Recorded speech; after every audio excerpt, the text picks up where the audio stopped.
We spent the morning, as most of you know, doing a little bit of background about how did Europe find its way to this point, where are we now, and how does Europe get out of this mess, one way or another. I think the panel that you just heard was a little bit about what markets are thinking. Are markets going to be constructive and patient and give the politicians as long as they want, or are markets going to rush their hand? We're happy, I'm personally honored to have George Shultz be on stage with us. Full disclosure, I met George 24 years ago when I showed up as a freshman at Stanford. And not only by that time had he been Secretary of State and Treasury and Secretary of Labor and Director of OMB, but he has been, for most of us, a great teacher, a great leader here at Stanford, and for folks in the US who have been operating under many of his theses, many of his policies for a long time. And I thought what we wanted to do today, George, is just give you an opportunity to share your perspectives on Europe, both from the founding of this experiment to the choices that they have now. So with that, George, thank you very much for joining us. I think in Europe, as well as throughout the world, we have the difficult fundamental problem of governing over diversity in a world that has changed and keeps changing fairly rapidly. I'll just mention two of the changes that are affecting everybody. It's true throughout most of the developed world and much of the developing world that fertility is falling, in some cases way below the replacement rate. And longevity is rising. So populations are getting older. And largely, as of say 10 or 15 years ago, unanticipated. So the face of the world is changing radically. Then I don't think anybody truly can appreciate the depth of the meaning of the information and communication revolution. It means that people everywhere can know most anything important fairly easily, and that they can communicate with each other and organize. It used to be that those in charge had a semi-monopoly of information and a practical monopoly on ability to organize. That's not true. It changes the problem of governance. And particularly when you think of diversity, it makes it especially difficult. That's what is being faced around the world and in Europe. And I don't think they are conceiving of the problem right and therefore not handling it. I don't know what was covered in your review of the past, but let me review it for you as I see it. At the end of World War II, some gifted people, mostly in the United States, but also Britain, gradually in Japan and Germany as they came back to life, and in Europe in some special ways, people looked back. And what did they see? They saw two world wars. The first was settled on rather vindictive terms that helped lead to the second one. In the Second World War, 70 million people were killed, civilian and military. 70 million people. They saw the Great Depression. They saw the protectionism and the competitive devaluations, all of which contributed to the Depression and also to the kind of sense of isolation that helped lead to the war. They saw the Holocaust. They said to themselves, what a crummy world. And they also said to themselves, whatever happens around the world, it affects us. So we better try to design something better. Then it began to dawn on people that the Soviet Union was a heavily armed aggressive adversary, and the Cold War emerged. So in that environment, there developed the concept of containment, the institution of NATO, and the World Bank and the IMF to deal with currency and development problems. Remember, the World Bank originally was the International Bank for Reconstruction and Development. It was aimed at reconstructing what had been demolished before it was a poverty-oriented institution. So piece by piece, gradually, there developed what amounted to an economic and security commons constructed that we in the United States benefited from, Europe benefited from, everybody benefited from it. I was fascinated back in the early 80s when I'm visiting China and talking with Deng Xiaoping. He lectured me on how important it was to, in effect, he didn't put it this way, maintain this commons because China was now ready to open. It had the two openings, to China within China and to the outside world. Meanwhile, in Europe, people are making the same observations, but in a more intimate way. In a sense, how do we contain Germany in something bigger so that we avoid the problems of the past? So they began to look for things that signified Europe. After all, these individual nation states were relatively homogeneous groups. You put it all together in Europe and you have heterogeneity. But nevertheless, they wanted things that were Europe. There was originally the coal and steel community. That worked. It was a positive development. They could see that as long as they were individual countries with trade barriers and so on, they were at a disadvantage economically. And so the common market emerged. And that worked because a bigger trading area led to all kinds of economies of scale and so on. And it was a positive thing, it worked.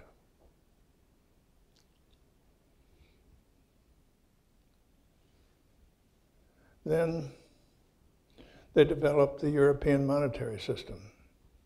My friends Giscard d'Estaing and Helmut Schmidt had a lot to do with it. And as I'm vaguely remembering, it had a tunnel, that is some loosely related currencies, and then a snake in the tunnel for harder relationships. And that worked.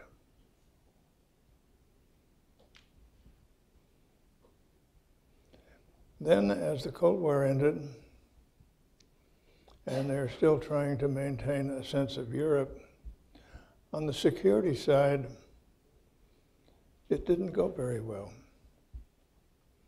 Here we had the problems in the Balkans, horrible problems in the Balkans. Peter Carrington negotiated some sort of a deal. The Germans didn't like it. They pulled the rug out from under it. So here we had in Europe a devastating set of events, and it wasn't settled until the United States came in and set the Serbs back, and you wound up with a Dayton Agreement that more or less held. So they were not able to govern over diversity in a security sense. More recently, we've had Libya. Britain and France wanted to intervene, the Germans didn't. But it also exhibited the fact that defense capabilities have been allowed to run down so much that they ran out of ammunition. If it hadn't been for the US, as somebody inelegantly put it, leading from behind, it wouldn't have worked. Meanwhile, in the economic arena, they designed the euro. I can remember a meeting in Berlin, and John, you were there, of financiers and economists. It was, I think, 3 or 4 months before the euro was introduced. And everybody was arguing against it, that this was something that couldn't work. That is, if you have a bunch of disparate economic units and you throw a fixed exchange rate over the top of them, in the end, it's not going to work. There has to be some flexibility. And remember, Helmut Kohl came to the meeting, and he listened to this, and then he got up in all of his girth, and he said, the decision has been made. It's a matter of war and peace. It's up to you to make it work, and he left. Well, it didn't work. Hardly anything that's happened wasn't predicted, because you tried to, whereas the common market worked. I remember the agricultural policy. Helmut Schmidt came when he was in office. He's been my friend. And I gathered a few of the usual suspects around here in economics, and we had a seminar with him. And everybody was attacking the common agricultural policy. And finally he said, I agree, it's a terrible policy, but it's the only thing we have that we can call Europe. So it was this need, desire, and I can understand it. And I think it is a huge achievement to have this sense of Europe. But then to make Europe work, you have to say to yourself, we're governing over diversity. German population is relatively homogeneous, same with France, same with Italy. They're not the same, though. Italians are not like Germans. That's reality. So you have to figure out how you govern over diversity.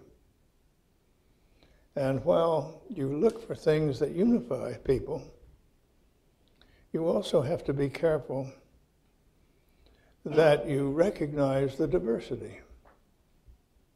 It's instructive to remember what Thomas Jefferson said when he was arguing for freedom of religion in the United States and the separation of church and state.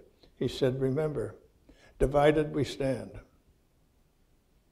So you have to recognize that in a heterogeneous society, there are divisions, and you have to recognize them and honor them. In San Francisco, 20% of the population is ethnic Chinese, and we have Chinatown. It's fine. We have a first-generation Chinese-American mayor now, and he's a terrific mayor, and he governs over the whole city. Well, he's not a China mafia. But San Francisco works in this sense because it's very diverse, and it allows the diversity to express itself. And Europe was doing well on that score. The common agricultural policy was at odds with the diversity, but it worked because, after all, farmers were benefiting, and that goes well politically everywhere. And it wasn't that important relative to the big picture. But the euro, the exchange rate system, is important. And now we're in the position of saying, instead of having currency cross rates changed to accommodate changes, we're telling people that they have to take 20% cuts in pay. Sorry, folks, that doesn't go. That's politically explosive, as we can see. And it's not necessary. There are ways. The European monetary system worked well. So what we now see is a kind of scrambling, rambling business with all kinds of ideas put up, and all of the ideas in the end wind up meaning the Germans should give some money to people. And it's different ways of phrasing it and constructing it, but that's what it comes down to. And after a while, that runs out of steam. And the austerity prescriptions tell people to tear their societies apart when they are already overcommitted because of the aging societies. They've made too many promises already which they can't keep, just as we have in the United States. I mean, look at California. We're in a hell of a shape for that reason. So I think in Europe, they have to say to themselves, we are accustomed to governing over homogeneous populations. Germany, Italy, France, Netherlands, so on. And it's essential that we create this sense of Europe. But we have to remember that we have to change our mindset. As soon as we say Europe, we're governing over heterogeneity. So the things that we seek to stand for what we have in common cannot be things at odds with the diverse nature of our population. And when we do it on a grand scale, we're going to get in trouble, and we have to figure out how to undo it. If I were in Europe right now, or advising them, or active in any way, which I'm not at all, but if I were, I would be saying to them, somehow you have to unwind this mistake. And if the notion of the euro is so embedded that it's impossible to get rid of it, well then change it and kind of make it resemble the European monetary system that Schmidt and Giscard gave you. And have a soft euro and a hard euro, or some way of recognizing that there's got to be a method for rearranging the furniture other than causing people to do things that are practically impossible to do. When there is at hand a tried and true mechanism, the exchange rate system, that has worked well over many years and helps to solve these problems. Meanwhile, on the security front, I think Europe has to decide whether it really wants to be a player and what stakes it has, because the Balkan exhibit and the Libyan exhibit show that if you say there's going to be a European defense force, give me a break. It's not there. There's the capability isn't there, the dedication isn't there, the willpower isn't there. From the United States standpoint, our stake is high, but I don't think Europe can continually expect that the United States is going to bail them out. We're having a hard enough time bailing ourselves out. So we have to not only in Europe look at those things, but I think we in the United States also have to work with our friends, and our friends are heavily in Europe, and how we put back together again the economic and security commons which we achieved, but which is for various reasons coming apart at the seams right now. That's the task. George, thank you. So allow me to ask a first question. Folks that have questions for George, if they can go to either of the two microphones.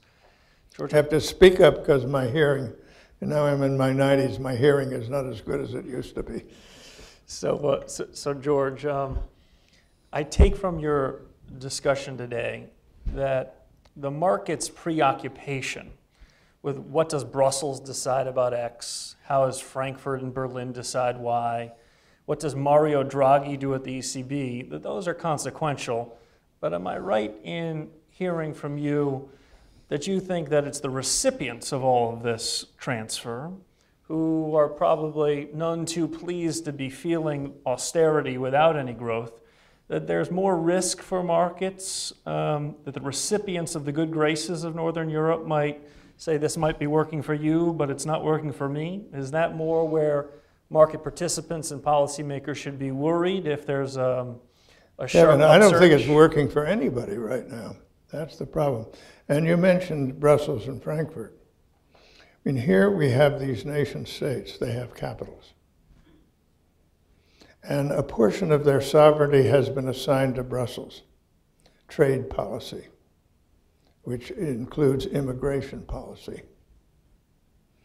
Then a portion of their sovereignty has been assigned to Frankfurt, monetary policy. As I read some of the things that are now being proposed, bank regulatory policy will be assigned to Frankfurt. And before long, they're talking about somehow having some sort of a central government will have some control over spending and taxation. What do you have left as a sovereign government? Who's responsible? Where do you look? If you're going to make a deal, as Henry Kissinger once said, tell me the right phone number. Who do I call? Sovereignty is dispersed, and therefore it's not as responsible as it could be and should be. I won't take a question from Bob Hall. He's too smart for me.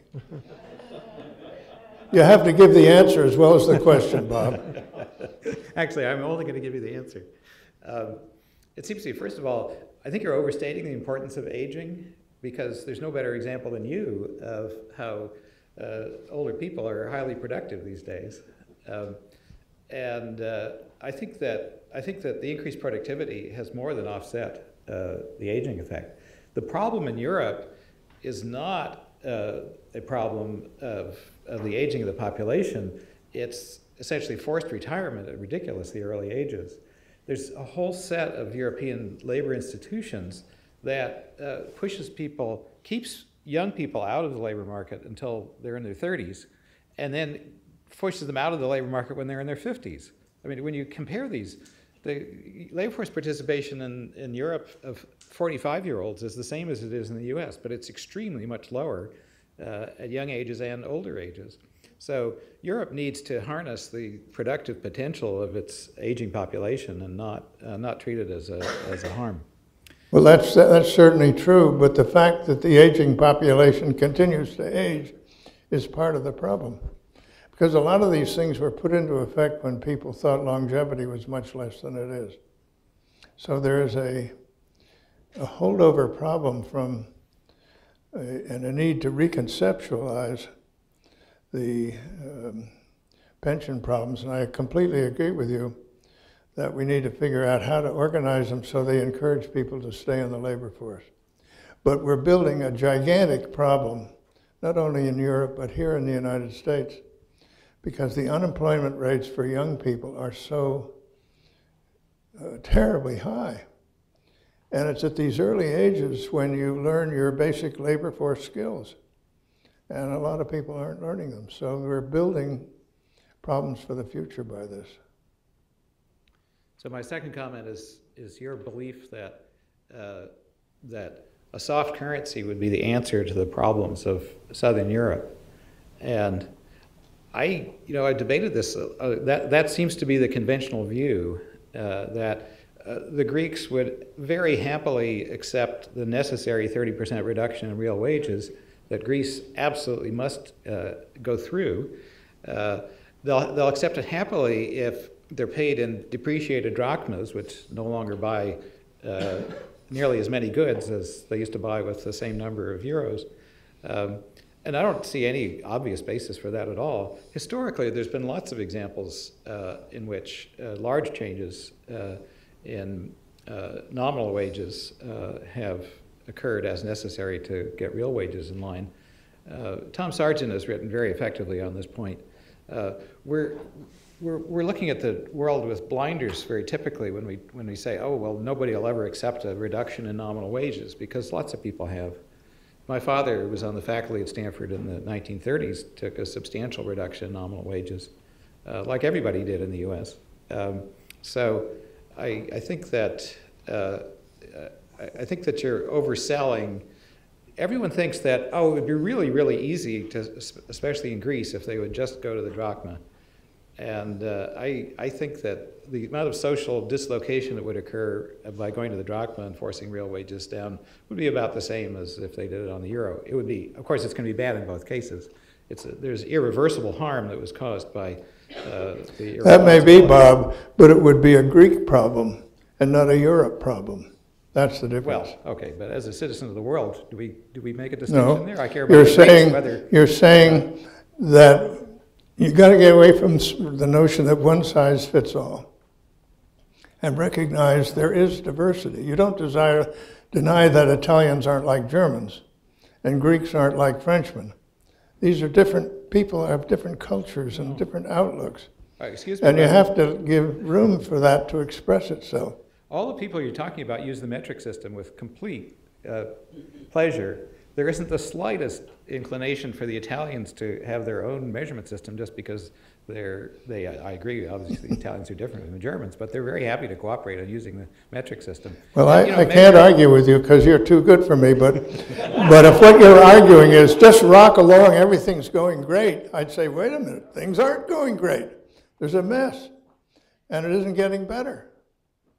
And the kinds of proposals to reduce sovereignty further, diffuse responsibility more, seem to me to be going in the wrong direction. So next question will go to Lorenzo, who recently finished his service at the European Central Bank, and will have a tough question, I'm sure. No, I thought your concepts are very interesting, the two difficult issues to manage. The speed of information and the diversity. Now, diversity is not a concept which does not change through history. As you were mentioning Chinatown, I don't remember when the Chinese got to vote in the US, but probably 100 years ago, I don't know if they were allowed to vote, probably 150 years ago they weren't, and many others were not. And I think the US went through a civil war because people were not the same and could not manage diversity. If I think about my son, he's 13, I don't think that he feels that different from a German kid of 13 or even a US kid. So probably there are diversities, but from an economic point of view, in this global world, the concept of diversity is much lower, I think. So probably we, of the aging part of the society, have a concept. Man, I can see looking at you. Have a concept of diversity which is different from the young people. So I think that's a challenge for Europe, I think, which wants to integrate. One of the most successful things we have in Europe, for instance, is that it's called Erasmus. People go and study abroad because this kind of generation, they feel much more European to some extent. But that was more of a comment. You say that the EMS worked. Well, in fact, it didn't really work. I was talking this morning about how in an integrated monetary system, you have to choose an hegemon. The dollar was in the Bretton Woods, it still is to some extent. In Europe, you would have had to choose an hegemon, and the Deutschmark was the obvious. So the key question was, could Europe survive in its economic integration process with the Deutschmark being the hegemon? That's a political issue, I think. And it's an economic issue. And there are many examples where, for instance, Mitterrand had to change his policy because he could not stick up to the Deutschmark. So managing together a currency is pretty tough because it imposes then a superstructure that forces changes in behavior. But the alternative, I would not agree with you that the alternative is necessarily much better. And you mentioned at the beginning of your speech the people after World War II looking backwards. And you quoted yourself the competitive devaluations of the 30s, trying to beg their neighbor policy to get out of the crisis. So I don't know what would have happened in this crisis if all the countries started to devalue and to regain competitiveness. I'm not sure it would have been a better world in Europe. So these are just a few comments for you to react. Well, you don't think that what I've said would lead to a better world, but the world you've created is a downright mess. So it couldn't be worse. And The EMS came into place after the Bretton Woods system ended. Remember, it ended because while it worked for a long period after World War II, remembering that we came out of World War II with the United States economy the only one left standing. So we could basically sort of stand there. And in effect, it wasn't a fixed exchange rate system. Everybody else devalued against us. And that went on for a long time. And President Nixon did not decide to close the gold window. The gold window was closed because there were so many more dollars out there to be redeemed at $35 an ounce, and a run was beginning. So the market closed the gold window, in effect. And that meant that you had to design a different kind of system. And I was intimately involved in that. I remember I was director of the budget when all this happened. And I kept asking the Treasury people what their plan was, and they told me it was a secret. And then I became Secretary of the Treasury, and I said, okay, what's the plan? They said, we don't have one. I said, that's what I thought. So I spent the summer of 1972 designing one. Of course, everybody wanted stability, the par value system. And I thought that you had to have some flexibility. So I had some interesting conversations with my friend Milton Friedman. And we designed, and Paul Volcker had the laboring oar in doing this. We designed a flexible exchange rate system in the clothing of a par value system. That, as we said, you set par values, and they change automatically when reserve balances change. And I remember it was quite a struggle to get this out of the US government. And I took it over to President Nixon. He was going to give a speech at the World Bank IMF meetings. And I said, here's your speech, Mr. President. He looked at it, he said, that's not my speech, that's your speech. So when he addressed, he said, tomorrow my Secretary of the Treasury will unveil the US approach. What a hype that was. But I had done something that hadn't been done before, and it wound up paying off very well. I invited the finance ministers of the leading countries, Germany, France, Britain, Japan, to come in individually, and I showed them the speech and asked them to comment. And they all, nobody tried to mess with the basic structure of the speech.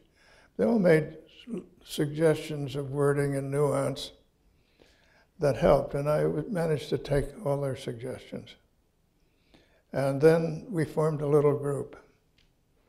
And nobody wanted the big countries to be telling them what to do, but we had the G20, which was totally unmanageable.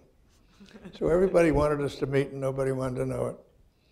So I had a meeting, and the president said, I'm not going to be in town, so why don't you give your meeting a little class and put it in the White House? So we met in the library of the White House, which is a beautiful room with a nice fireplace, and they served a good meal, and so on. And we had to figure out a way to refer to our group that didn't disclose what it was. So we decided to call it the Library Group. It subsequently became reasonably famous in these circles. But the result was that the finance ministers of these countries, we got to know each other very well, became good friends, still friends today. And we were able to work through this. And I remember the EMS, Schmidt and Giscard, at one of our meetings, took me aside and they said what they were planning to do, to give something more European, and to give a greater sense of stability. And you said it didn't work. My impression was it worked pretty well. And I remember, for example, Britain got into terrible trouble and they basically just had to withdraw. It wasn't a big deal. I mean, it was a big deal for Britain, but it didn't disrupt things badly. So in a sense, it allowed for things to go wrong, and when things go wrong somewhere, it doesn't mess up everything. So I thought it went along pretty well, and it was European. So it served those purposes. But I certainly agree with Bob Hall. There's a lot of reform that could be done that would be very helpful. And I think in this country as well as in Europe, the fact that unemployment is so high among young people is a very ominous development because it has huge implications for the future. Question? I'm Faith Wittriall. You published earlier this year a sort of a short essay over at CEPR, and in it you were explaining why the U.S. needed to show more leadership relative to the past. And one of the things you mentioned was that Treasury Secretary over in Europe for meetings, and the Austrian minister said to him, "Why should I listen to you silly people?" So with that question of yours in mind, my question is, if we solve the fiscal cliff before or after Christmas, and we get to, through first quarter of next year here in the U.S., what else can we do better here to get Europe not to listen to us, but to at least consider some of the good advice that drifts over? What should we do better to have more authority and be more persuasive? That's my question. Well, I think the problems that we have are blindingly obvious, and the solutions are blindingly obvious. And our problem is, how do we find our way to solve them? And it seems to me, and we had this problem, I'm maybe overemphasizing my experience, but I was the chairman of Ronald Reagan's Economic Advisory Panel in the campaign and then for the first year and a half of his presidency. So I watched this process. And broadly speaking, what he did was to put in place a set of policies consistent with economic growth without inflation. And he took a beating in doing it. In other words, he thought strategically. That is, we all thought, he agreed, that we couldn't have a decent economy with the kind of inflation we had. Remember, it was in the teens. And Paul Volcker was there, ready to do and doing what needed to be done at the Fed. And people kept running into the president saying, "Mr. President, he's doing these things. You're going to have a recession, you're going to have unemployment, we're going to lose seats in the midterm election. You got to do something about it." He never did. He basically held a political umbrella over Paul. I talked to Paul the other day about it. He was my undersecretary when I was secretary, so I know the high quality that he brings. He said, yes, he remembered that during press conferences, Reagan was served up questions by the press constantly to criticize him, and he never did. So anyway, he knowingly took a beating.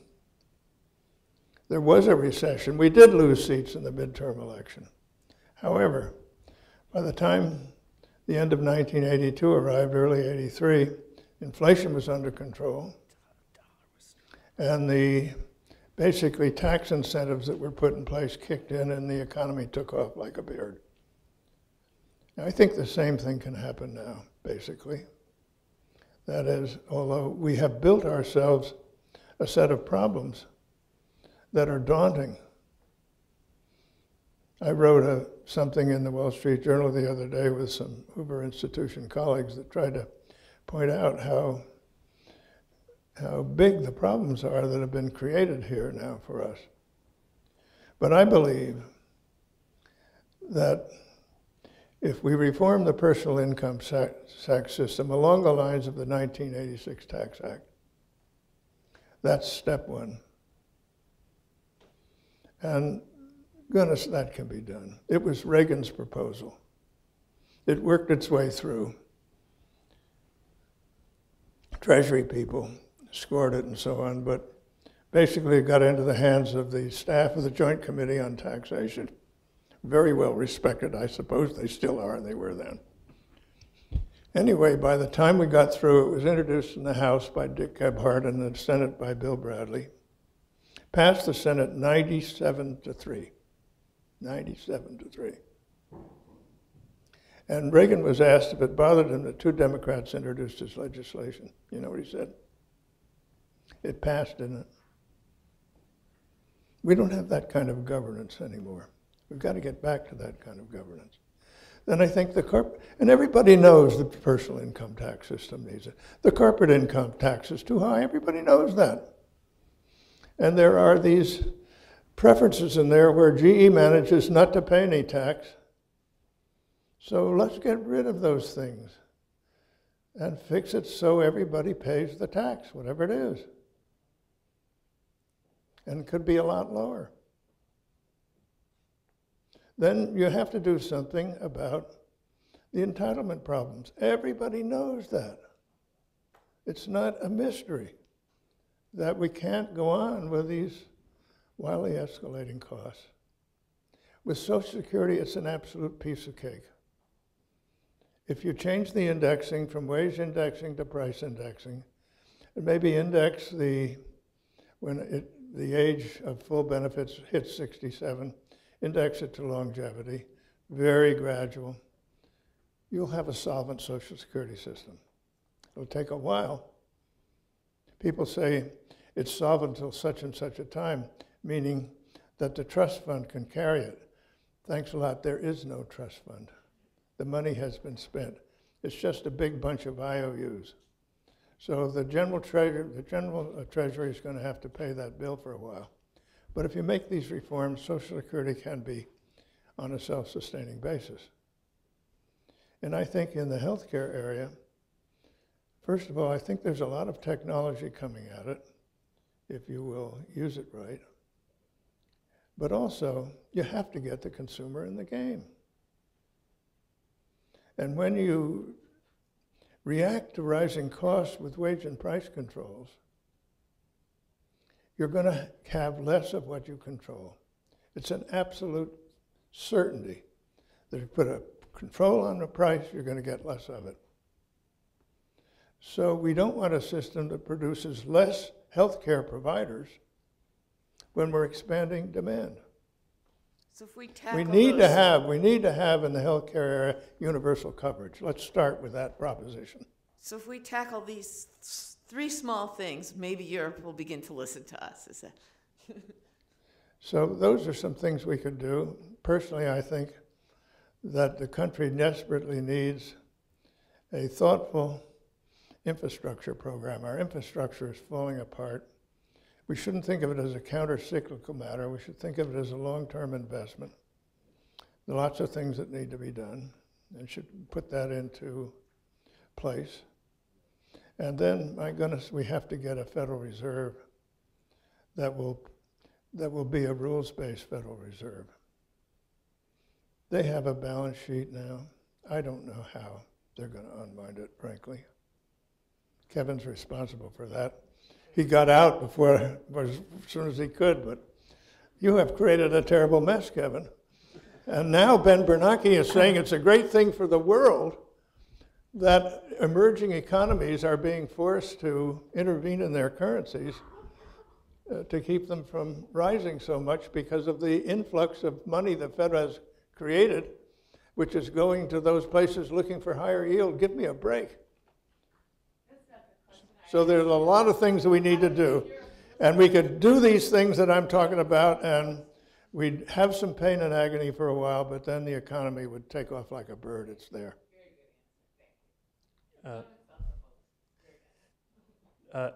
George, thank you very much. George has an engagement in San Francisco, but we really appreciate his time on Europe and the rest of the world. Well, I have an engagement in San Francisco, and it's very important. The Christopher Stevens, there's going to be a big ceremony in his honor at City Hall. And as a former Secretary of State, I want to be there and speak. But when we think of public service, and we think of the Foreign Service and what they do, this man was a giant. It's interesting that you see in Libya, the Libyans holding up signs saying, "Thank you, Chris." They understood it. It was a deliberately planned attack, probably Al-Qaeda oriented, that killed him. But he was a fantastic person. Over at Hoover, we have these national security fellows there at the colonel level, Army, Navy, Air Force, Marine Corps, State Department, come new ones each year. And we had a meeting of them, and the Army guy said he'd been stationed in Libya. So I said, "Did you know Chris Stevens?" He said, "Everybody knew Chris Stevens. He was fluent in Arabic. He was everywhere. He was so constructive. He was a centerpiece." And if you talk about what it takes to rebuild a decent world, this is the kind of person it takes. So it's a tremendous tragedy that we've lost him. And my wife has organized this ceremony in City Hall, and I don't know how many people will come, but my guess is there'll be a good turnout. But we want to express to his family that'll be there our grief. So I'm wearing all this dark clothing. But I also wanted to express, in a sense, our celebration of his achievements. It's not enough just to grieve, but also to pay our respects to what he was able to achieve on behalf not only of the United States, but civilized people around the world. The mission in Libya was a broadly spaced one. So that's where I'm going. So most of you in my questions said you didn't like what I had to propose for Europe, but all you seem to propose is more of the same, and frankly, more of the same isn't working. If you keep doing the same thing that doesn't work all the time, that's the definition of insanity. So come on. Thank you very much.